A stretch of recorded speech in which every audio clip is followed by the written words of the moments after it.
भगवान शिव ने एक वन का निर्माण किया जिसका नाम आनंद वन रखा, और उस आनंद वन में एक अविमुक्त एक स्थान बनाया जो निरंतर मुक्त करने वाला है, सबको मुक्ति को साधन को प्राप्त कराने वाला है।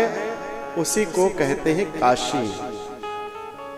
यही काशी, यही वाराणसी जिसमें हम सब भगवान विश्वनाथ का दर्शन करने जाते हैं।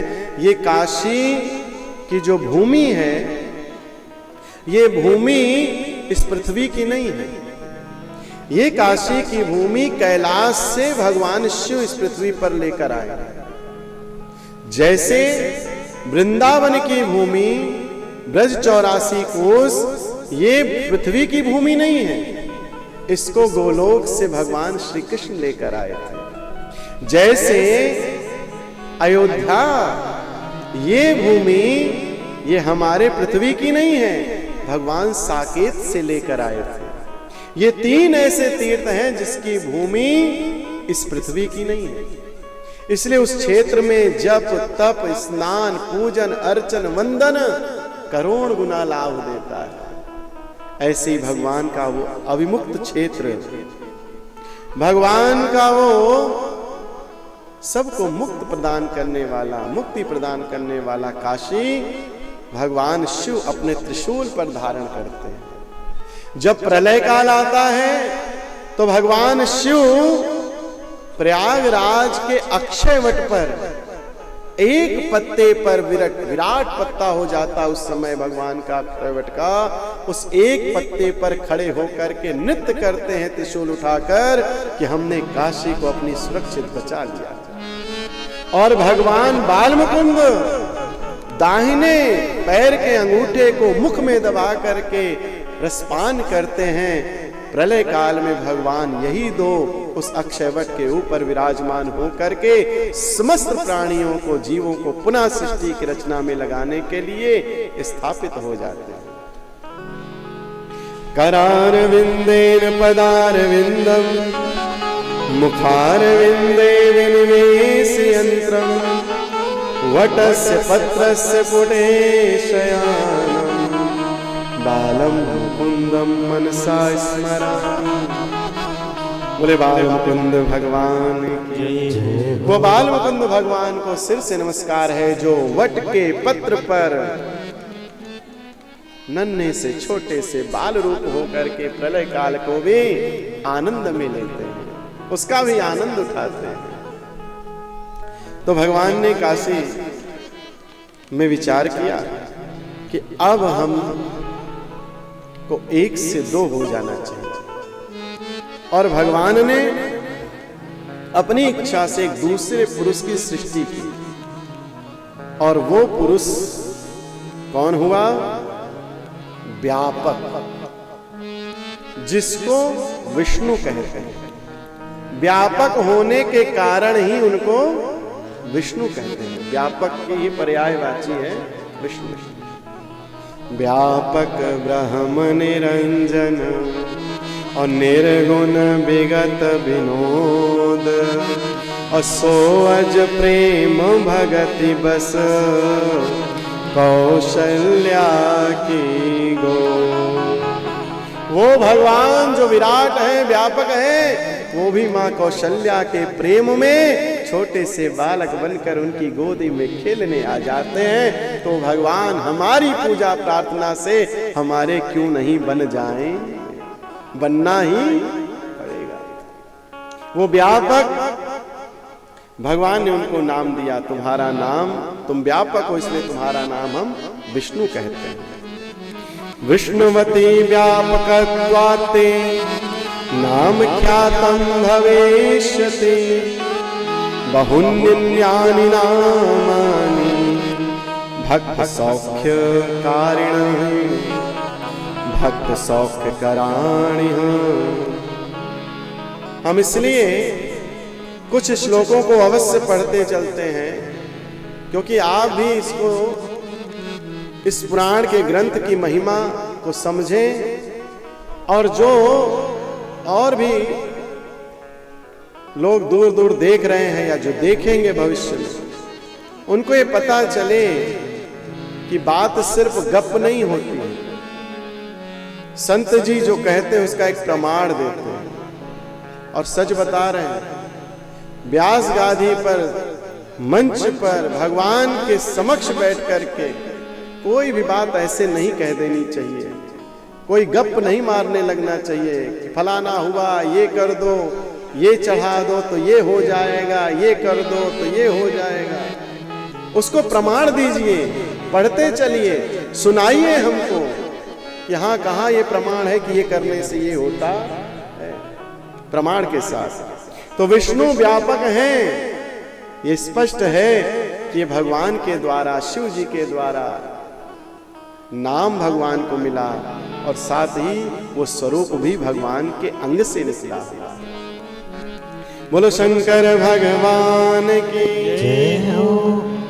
आप भक्तों को सुख देने वाले होंगे, आप व्यापक है इसलिए आपका नाम विष्णु होगा।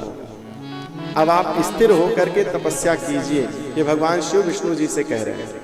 तपः कुरु दृढ़ो भूत्वा परमं कार्य साधनम् इत्युक्त्वा श्वास समार्गेण ददौ चा निगमं ततः। भगवान ने ऐसा विचार करके विष्णु जी को कहा आप तपस्या कीजिए, और अपनी श्वास से भगवान ने विष्णु जी के भीतर वेदों को प्रकट कर दिया। 12,000 वर्ष तक भगवान शिव ने अभीष्ट फल भगवान शिव का दर्शन करने के लिए तपस्या किया। फिर भगवान की कृपा हुई, उस तपस्या से विष्णु जी के पूरे अंग से जल बहने लगा। श्रम किए ना तपस्या, तो जब हम भी मेहनत करते हैं तो हमारे भी पसीने निकलते हैं। भगवान ने तपस्या इतनी अधिक की कि उनके शरीर से जल बिंदु निकलने लगे, जल प्रवाहित हो गया, और इस कारण से उनका एक नाम नारायण पड़ा। नार का मतलब है जल, और उसमें उत्पन्न होने वाले या उसको उत्पन्न करने वाले, प्रकट करने वाले को नारायण कहते हैं। बोलो नारायण भगवान की जय। नारायणायेति नामापि तस्यास्य क्षोति सम्मतम्। आप जल में शयन कर रहे हैं, नार इस जल रूप में आप शयन करने के कारण ही नारायण कहे जाएंगे। इस प्रकार से भगवान ने उनके एक और नाम को प्रदान किया है। फिर उन्हीं से जो है एक अंडा प्रकट हुआ है, उसके 2 टुकड़े हुए हैं, जिसमें पृथ्वी आदि जो है ये लोक प्राप्त हुआ है। भगवान विष्णु के नाभि से भगवान शिव जी के द्वारा एक कमल पुष्प प्रकट हुआ और उस पर ब्रह्मा जी प्रकट हुए। ब्रह्मा जी प्रकट हुए तो वही पुरानी बात जो हमने प्रारंभ में कही थी, तुम बड़े कि हम बड़े, युद्ध हुआ। आगे तो आप जानते हैं, बीच में ज्योति स्तंभ प्रकट हुआ। भगवान ने कहा और छोर का पता करते हैं। ऊपर ब्रह्मा जी उड़ के गए, नीचे वराह रूप में विष्णु जी गए, पता नहीं पाए। ब्रह्मा जी असत्य बोले थे, भगवान ज्योति से प्रकट हुए हैं भैरव रूप से।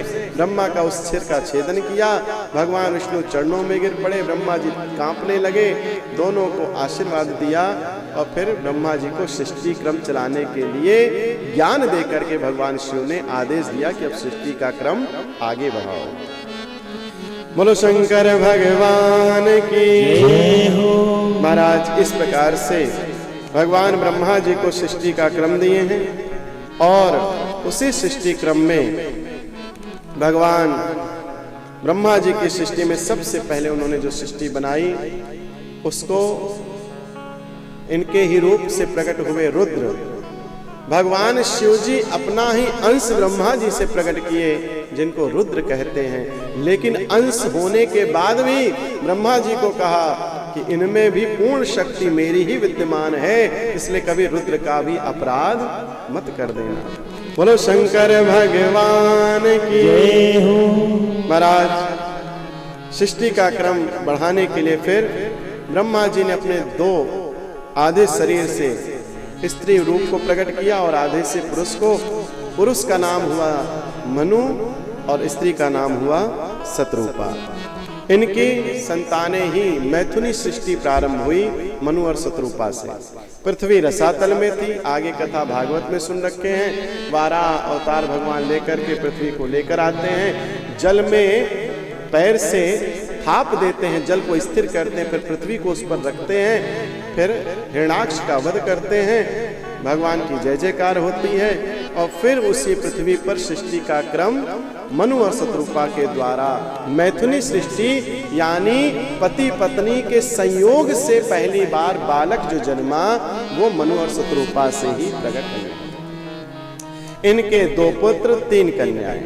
2 पुत्र आप लोग जानते हैं, महाराज उत्तानपाद और प्रियव्रत। प्रियव्रत और उत्तानपाद ये 2 पुत्र हैं और 3 पुत्री आकुति, देवहूति, प्रसूति। आगे आकुति के विषय में चर्चा आपने सुन रखी है। यज्ञ प्रजापति से महाराज इनको विवाहित किया जाता है और इधर देवहूति को जो है विवाह होता है कर्दम ऋषि से और प्रसूति का विवाह होता है राजा दक्ष से। और यही राजा दक्ष की आगे कन्या और रूप से उत्पन्न होती हैं सती मैया। बोलो सती महारानी की जय हो। अब वह विषय आगे विस्तार में बाद में किया है ग्रंथकार ने। पहले इस बीच में कुबेर जी का चरित्र आता है। कुबेर कौन है, क्या भक्ति की इन्होंने और किस प्रकार से कुबेर जी को भगवान ने अपना मित्र बनाया और क्यों सारे सृष्टि और ब्रह्मांड का खजाना धन आज भी कुबेर के पास है। कांपिल्य नगर में सोमयाग कराने वाले कुल में उत्पन्न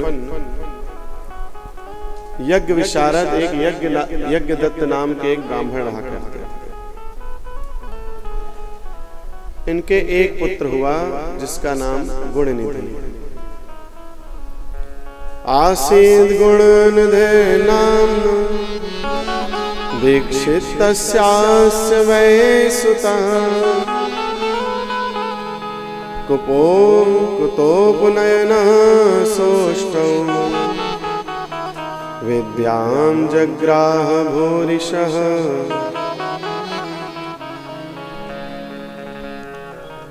उस पुत्र का इन्होंने उपनयन संस्कार किया, गुणनिधि का अध्ययन अध्यापन कराया, किंतु पिता के अज्ञान में अनजाने में बुरी संगत में पड़ करके इसने जुआ खेलना प्रारंभ कर दिया, द्यूत में लग गया। हम सबको अपने पिता माता के संरक्षण में सन्निधि में रह करके ही जीवन का बाल काल विशेष करके कौमारावस्था के समय अवश्य माता पिता के ही सन्निकट रह करके जीवन आगे बढ़ाना चाहिए। ये अवस्था ऐसी है जिस समय हमारा मन विचलित होता है और जो दूषित व्यवहार करने वाले हैं उनकी सन्निधि में संगति में जब आता है तो हमें भी दूषित व्यवहार वाला बना देता है। कौमारावस्था यानी 17-18 वर्ष से लेकर के 25 वर्ष तक की 26 वर्ष तक की आयु, उसके बाद तो युवा हो जाता है।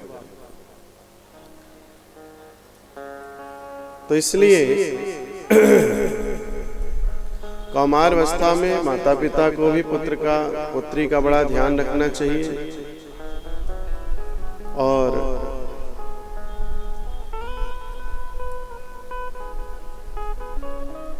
पुत्र को भी पुत्री को भी चाहिए कि माता पिता के निकट ज्यादा रहें, ज्यादा समय व्यतीत करें। अब तो असत्य भाषण यंत्र के द्वारा दुनिया का जितना पाप है, दोष है, गलत काम है। आजकल मित्र की संगति से ज्यादा बुरी संगति मोबाइल की है। वो ऐसी संगति है जिसमें किसी की आवश्यकता पड़ती नहीं है। वो जो चाहता है वो सुनाता है, बोलता है, दिखाता है, और वही लोग प्रयास करते हैं कि उससे जुड़े रहें। इसलिए बच्चों को बहुत संभाल करके रखना चाहिए।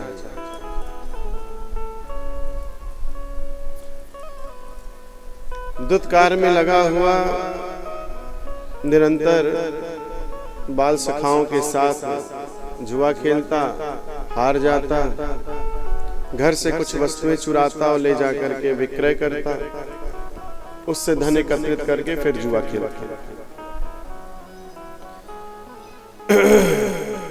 एक दिन माता ने समझाया। माता का हृदय बहुत वात्सल्य भरा होता है, करुणा भरा होता है, और विशेषकर अपने से जन्म लिए हुए बालक बालिका के प्रति तो मुख्य रूप से बहुत वात्सल्य होता है। वैसे तो माताएं सबके प्रति वात्सल्य रखती हैं, जितना वात्सल्य प्रेम भाव शुद्ध माताओं का होता है पुरुष वर्ग का उतना नहीं हो पाता। कथा में देख लिए, धर्म में देख लीजिए, किसी की सेवा में देख लीजिए, परिवार के पोषण में देख लीजिए, सब में माताएं परिपक्व होती हैं। लेकिन वही मातृशक्ति जो लक्ष्मी बनकर रहती है, कभी दुर्गा भी बन जाती है, कभी काली भी बन जाती है, कभी कभी चामुंडा भी बन जाती है। नहीं, हास्यास्पद नहीं है, सत्य है, व्यवहार के ऊपर है। जब राक्षसों का व्यवहार, दुष्टों का व्यवहार पापमय दोषमय होता है, तो भगवती फिर पार्वती से ही दुर्गा, दुर्गा से ही काली, भद्रकाली, चामुंडा आदि रूप को धारण करती है। तो स्वाभाविक है इस पृथ्वी पर उन्हीं की अंशभूता शक्तियां आप सब भी उसी रूप से जीवन में जब पालन पोषण करती हैं, वात्सल्य देती हैं तो पार्वती बन जाती हैं, सेवा करती हैं तो लक्ष्मी बन जाती हैं। लेकिन जब हृदय द्रवित हो, व्यवहार दूषित हो, तो पहले तो दुर्गा और फिर तो आप जो मन हो। तो माता ने समझाया कि देखो, तुमने पिता के चोरी से बहुत कार्य कर लिए, पीछे से तुमने उनके बहुत सारे उपद्रव कर लिए, अब बड़े हो गए हो, अब तुम्हारा विवाह किया जाएगा, इसलिए उससे पूर्व तुम अपने आप को सुधार लो। अभी तक हमने तुम्हारा कभी पिता को जो है व्यवहार बताया नहीं कि तुम किस प्रकार के व्यवहार के हो गए। और माताएं लगभग 90% ऐसी होती हैं कि वो अपने बच्चों का व्यवहार पिता तक नहीं पहुंचाती हैं। अगर गड़बड़ है बालक तो अच्छा है तो दिन भर में 10 बार बताएंगी पति देवता को, बेटा अरे आज बेटे ने ये किया, आज बेटे ने वो किया। और जब गड़बड़ करता है तो बस बेटे को डांटती है कि आज तुम्हारे पिताजी आए तो हम। तो ऐसा करना नहीं चाहिए। कुछ व्यवहार के लिए तो बिल्कुल ऐसे मत कीजिए। पहली बार में ही पिता को अवगत कराइए और उनके संज्ञान में ये बात ले आइए कि पुत्र इस प्रकार का व्यवहार कर रहा है। अरे भाई राकेश जी, इधर हलवाइयों को बोलिए शांति से काम करें।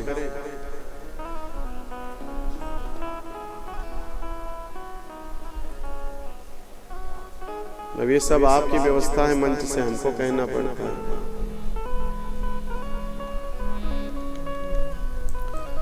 विवाह करवा दिया, पत्नी आने के पश्चात भी उसका जुआ खेलने का जो व्यवहार था वो समाप्त नहीं हुआ। नशा है ना, किसी को चाय का नशा, किसी को कॉफी का नशा, बहुत सारे नशे होते हैं। और अगर वो व्यवहार वो उस समय पूर्ण ना हो तो व्यक्ति खिसक जाता है, पागल हो जाता है। जो माताएं या पुरुष प्रातः काल बिना चाय पिए कोई कार्य नहीं करते हैं, उनको एक दिन चाय न दो तो क्या होगा फिर? राधे राधे हो जाएगा। तुमने मेरा दिमाग खराब करके रख दिया। तो कोई भी जीवन में नशा नहीं होना चाहिए। नशा हो तो सिर्फ एक भगवान के नाम का हो।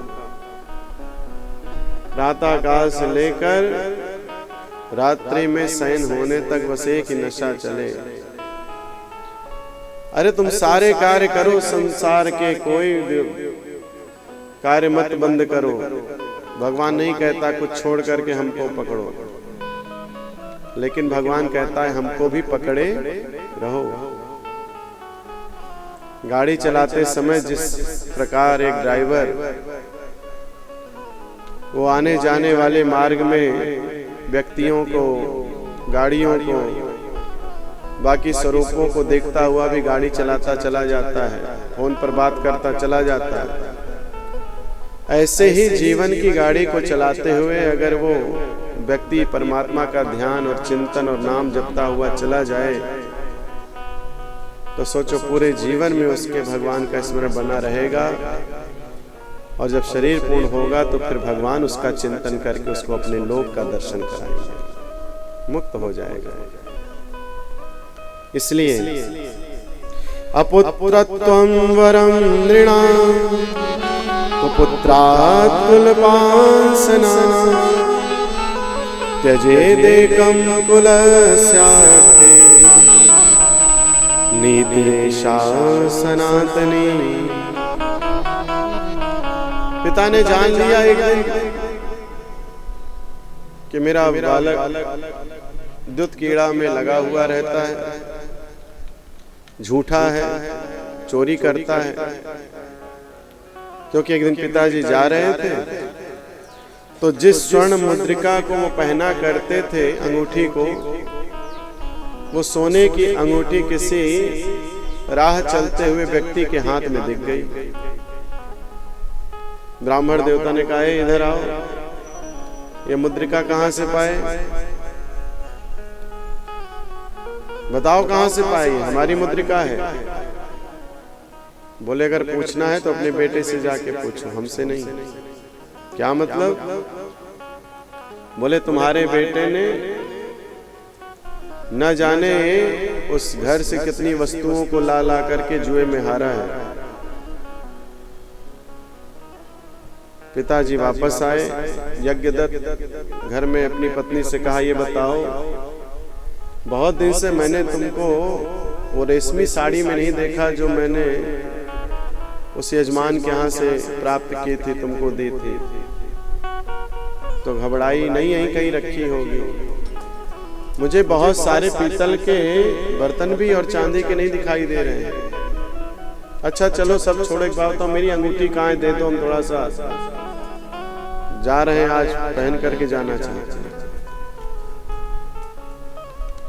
तब माता रुदन करने लगी और कहती है मुझे नहीं पता कहाँ है। धमकाया है तो बताया कि बेटे ने जुए में सारी सामग्री खो दी है। क्रोध आया है और यही कहा है कि कुल को कलंकित करने वाले से अच्छा है कि बिना पुत्र के रह लिया जाए। अपुत्रत्वं वरम नृणाम कुपुत्रात् कुलपांसना। जो कुल को नष्ट कर दे, ऐसे पुत्र के होने से कोई लाभ नहीं। बिना पुत्र के ही हम ठीक हैं। अब इसका दंड तुमको भी मिलेगा और तुम्हारे बालक को भी मिलेगा।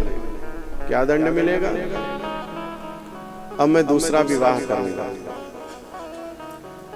तुम पतिव्रता नारी होकर के, स्त्री होकर के तुमने मुझसे असत्य भाषण किया। मैंने बार बार तुमसे पूछी सामग्रियों के विषय में, तुमने हमेशा हमें झूठा बोला।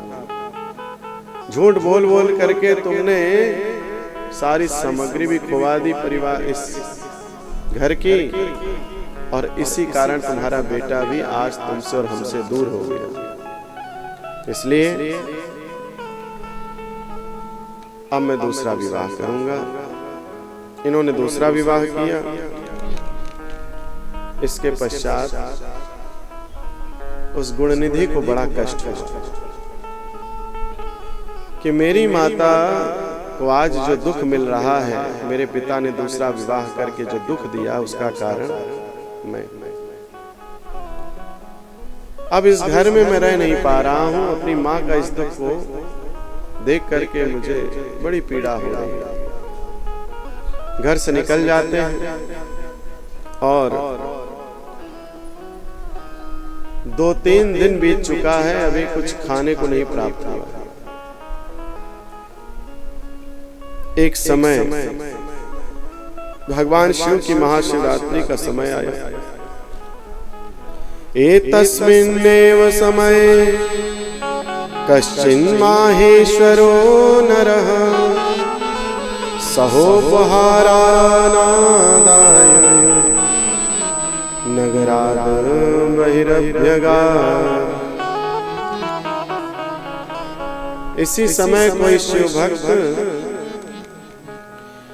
मनुष्य अनेक प्रकार की परम दिव्य पूजा सामग्रियों को लेकर के शिवरात्रि के दिन उपवास पूर्वक महेश्वर की पूजा करने के लिए मंदिर में गया।